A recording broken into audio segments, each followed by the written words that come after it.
Welcome to this deep dive into finding meaning in life. Oh, yeah. You shared with us that you're all about learning quickly, gaining new perspectives, and Yeah. those aha moments, and frankly, so are we. Totally.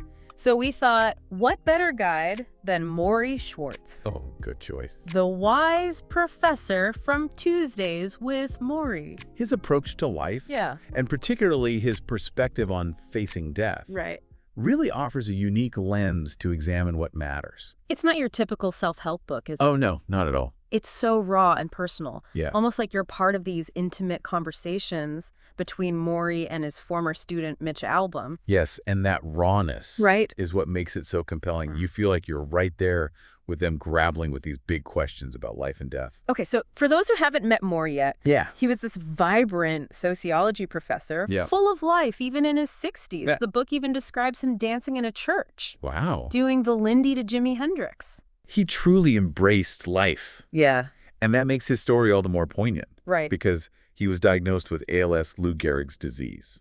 It's a progressive and debilitating illness Right. that gradually paralyzes the body, and facing that reality, Yeah. Morrie had a choice to make. He could have withdrawn, Right. let the disease consume him, Yeah. but instead he chose to make the most of his remaining time. Really make the most of it. He even called his dying process his final thesis, Oh, wow. his last opportunity to teach. That's where the Tuesdays with Morrie come in. Exactly. Mitch, his former student, reconnects with him after seeing him on Nightline. That TV appearance was pivotal. Yeah. It brought them together Mm-hmm. and created a space for these incredible Tuesday meetings where they explored life's biggest questions. I love how the book describes their initial reunion. Oh, yeah. Mitch is successful, caught up in his career, and Yeah. feels a bit guilty for losing touch. Right. And Morrie, with this life-altering diagnosis, welcomes him back with open arms. There's this beautiful contrast between their worlds, Yeah. and yet they find common ground in their shared humanity. Now, Morrie had this powerful belief I know this one. that once you learn how to die, you learn how to live. It sounds paradoxical, Right. but it's about confronting our mortality. Yeah. So we can prioritize what truly matters. Think about it this way. Okay. When we're constantly reminded of our finite time, Yeah. we're less likely to get caught up in the trivial things, Right. the things that don't bring true meaning. Exactly. It's a wake-up call, isn't it? It is. Morrie also had this unique way of dealing with negative emotions that he called detachment. Oh, yeah. I remember that. It wasn't about suppressing feelings, but rather acknowledging them, Right. experiencing them fully, and then letting them go. It's similar to mindfulness practices, Oh, yeah. learning to observe your emotions without getting swept away by them. Right. And Morrie didn't just talk about it, he lived it. He even walked Mitch through this detachment technique during one of their sessions when he was having a particularly difficult time breathing. And this wasn't just about dealing with death and dying. No. Morrie applied this to all sorts of challenges, Right. from his physical limitations to the sadness of saying goodbye. He found a way to turn vulnerability into strength, Yeah. using his own experiences to teach others about resilience. It's an incredibly powerful message. And what's so fascinating is that this concept of detachment Okay. ties directly into how Morrie viewed love and family. He had this unwavering belief that love is the only rational act. Right. And he didn't just mean romantic love. No. He emphasized the importance of all forms of love. Yeah. Family, friends, community, that deep connection with others. He saw love as this life force, Yeah. this source of strength and meaning, especially when facing hardship. Mhm. And I think it's really interesting how his experience working at Chestnut Lodge, Oh, yeah. a mental hospital early in his career, shaped his perspective on love and connection. It's almost a counterpoint to his later life, isn't it? It is. At Chestnut Lodge, he encountered patients, Yeah. often from wealthy families, Mm-hmm. who had material abundance but lacked genuine connection and were deeply unhappy. It's like seeing the other side of the coin. Yeah. Having all the things society tells us to strive for, yet feeling empty. And that brings us to another one of Morrie's core beliefs, Yeah. the importance of questioning cultural norms. He was very critical of what he called the brainwashing of American culture. Yeah. This constant messaging that more is always better, Right. more money, possession, status. He saw this obsession with material wealth as a distraction from what truly mattered. Yeah. Remember that anecdote he shared about Ted Turner Yeah. wanting his tombstone to read, "I never owned a network"? It's almost comical, but also tragic, right? Right. And it perfectly illustrates Morrie's point. Totally. He believed that true fulfillment comes from human connection, Yes. meaningful work, Hmm. and creating your own subculture based on values that resonate with you. It's about defining success on your own terms, Yeah, not by society's standards. totally. And for Morrie, a huge part of that was forgiveness, Yeah. both of yourself and others. He saw holding on to anger and resentment as this heavy burden Right? that prevents us from finding peace. Yeah. He practiced what he preached, too. He did. Remember the story of the bronze sculpture of a younger Morrie in his study? It served as a tangible reminder Yeah. of a time filled with regret and looking at it. Right. He was reminded to forgive himself for past mistakes and focus on living fully in the present. That's It's powerful. an incredibly powerful image. Yeah. A visual representation of letting go. And this leads us to one of Morrie's most comforting beliefs, Go. the idea that love transcends death. I love that one. He famously said, "Death ends a life, not a relationship." It's like a beautiful and reassuring thought. It is. He believed that the love we share with others continues even after we're gone. It's a legacy that lives on in the hearts of those we've touched. And it ties in beautifully with this incredibly moving story he shared about a perfect day. Okay. It was this simple, ordinary day filled with connection and joy, Right. having loved ones around, sharing a meal, dancing, and ending the day with a peaceful sleep. It wasn't about extravagance or grand gestures. No. It was about the richness of human connection Yeah. and the simple pleasures of life. And speaking of connection, Okay. there's that poignant subplot in the book about Mitch's brother. It's heartbreaking, really. It is. Mitch's brother is also battling a serious illness, but refuses contact with his family. Mitch struggles with his brother's decision, feeling both guilt and resentment. Mm. And Morrie offers this profound advice Oh, wow. to respect his brother's boundaries Yeah. and find peace with his decision. It's a reminder that everyone copes with illness and difficult situations in their own way, Right. and that sometimes the most loving thing we can do is simply let go. Right. And as Morrie's illness progressed, Yeah. he continued to share his wisdom, He did. culminating in what he called his final lesson. I know this one. Remember the story he told about the little wave? Yes.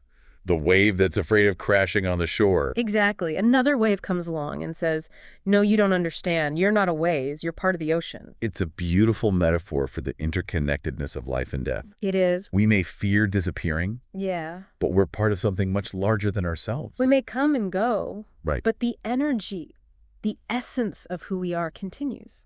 It's a really beautiful thought.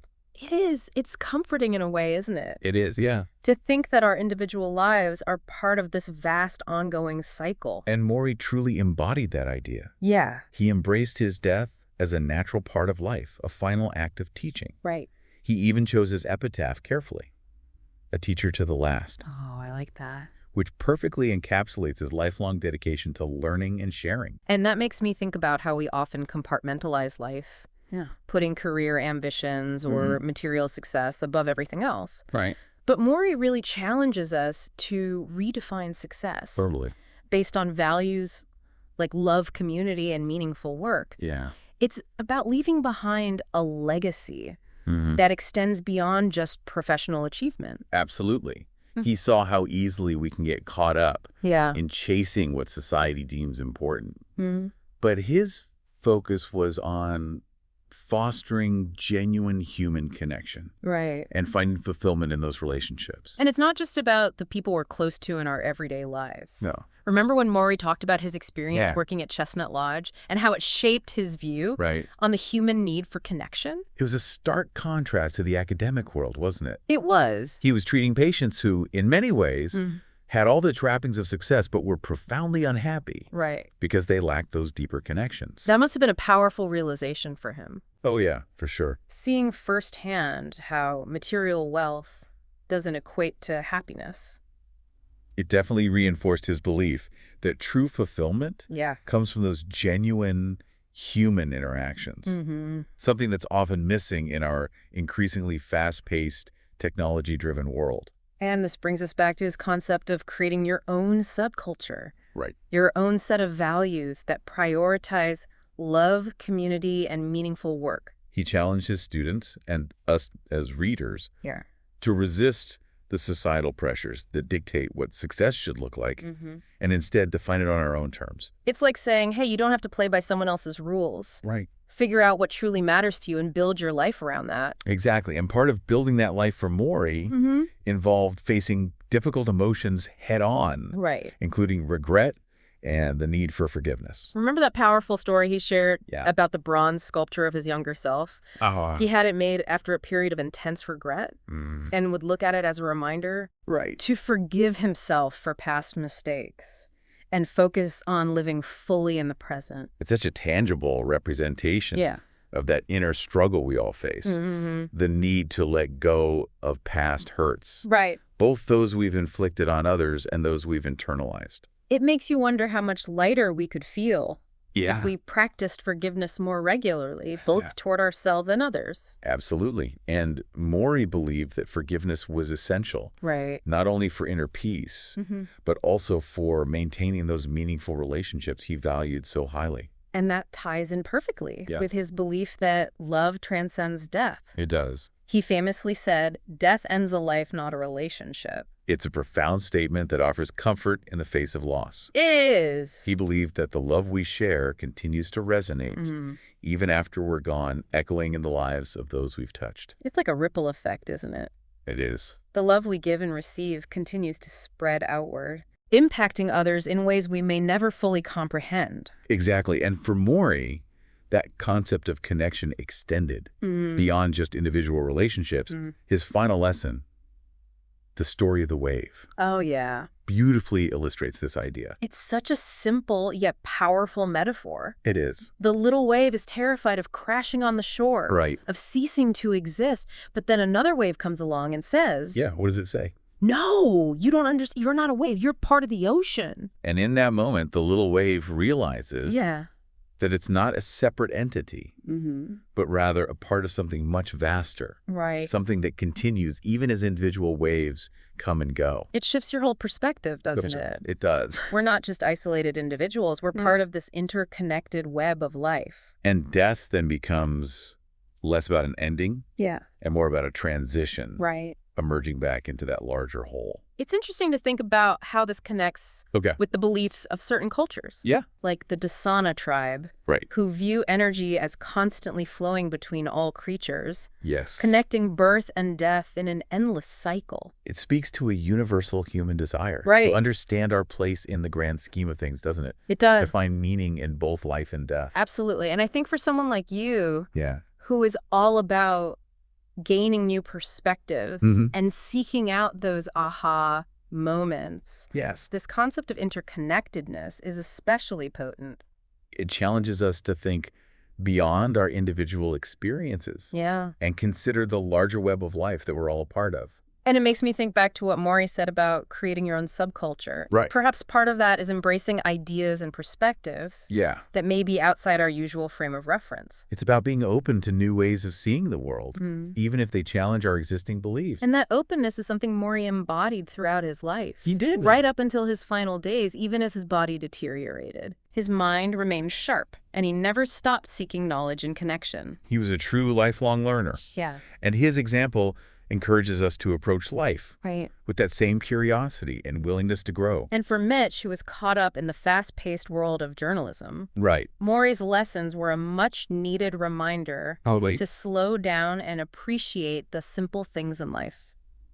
The Tuesday meetings became a sanctuary, a space where they could step outside the pressures of everyday life and engage in these deep conversations about what truly matters. And for readers like us, Tuesdays with Morrie offers that same opportunity for reflection. It's a book that invites us to pause, reconsider our priorities, and to reconnect with the things that bring meaning to our lives. It's a reminder that even in the face of loss and grief, there's beauty and wisdom to be found. And that the lessons we learn from those we love can continue to guide us. They do. Long after they're gone. Morrie believed that the most important thing in life is to learn how to give out love and to let it in. And that's a message that resonates deeply. Oh, it does. Especially in a world that can often feel divided and disconnected. A call to action, really. It is. To nurture our relationships, to show up for the people we care about, and to create a world that values love and connection above all else. Well, maybe that's how we create a legacy that truly matters. It really is. And as we wrap up our deep dive into Tuesdays with Morrie, yeah, I'm curious what stands out to you most. Oh, there's so much to take away from this book. I know, right? But what really resonates with me is this idea of living intentionally. Oh, yeah. Of choosing how we want to spend our time and energy. Right. It's easy to get caught up in the daily grind. It is. And lose sight of what's truly important. I agree. And Morrie reminds us that it's never too late to reevaluate our priorities and make changes. Yeah. He embraced his final days. He did. With such grace and purpose. And in doing so, he taught us all a valuable lesson about living life to the fullest. It's inspiring. Even in the face of adversity. He didn't shy away from difficult conversations or emotions. No, he didn't. He leaned into them, using those experiences as opportunities for growth and connection. And that's something I think we can all learn from. Right. Whether we're facing a life-altering diagnosis or simply navigating the ups and downs of everyday life. Absolutely. And his emphasis on forgiveness, both of ourselves and others, is a powerful reminder to let go of resentment and embrace compassion. I agree with that. Holding on to anger only weighs us down. It does. But forgiveness can be incredibly liberating. It's like creating space for more love and connection, which was at the heart of Morrie's philosophy. He believed that love is the most powerful force in the universe. Right. And that it has the ability to transcend even death itself. That's a beautiful thought. And it ties in with his belief that we're all part of something much larger than ourselves. We are. We're not just isolated individuals. Right. We're part of this interconnected web of life. Yeah. And our actions and choices have ripple effects that extend far beyond our immediate circle. It's a humbling perspective, isn't it? It is. It challenges us to consider the impact we're having on the world around us. Yeah. And to live in a way that contributes to the greater good. And perhaps that's the ultimate legacy. I think so. Leaving the world a little bit better than we found it through acts of love, kindness, and compassion. It's a legacy worth striving for, wouldn't you say? Absolutely. Yeah. So for anyone listening who hasn't yet experienced the wisdom of Morrie Schwartz, I highly recommend picking up a copy of Tuesdays with Morrie. It's a good one. It's a book that will stay with you long after you finish reading it. And for those who have already read it, perhaps this deep dive has inspired you to revisit its pages. I hope so. And discover new layers of meaning within its timeless lessons. Morrie's teachings are a gift. They are. A reminder to embrace life fully, to love deeply, and to find meaning in the everyday moments that make up our human experience. Until next time. Yes. Keep exploring, keep questioning, and keep diving deep into the things that matter most. I like that.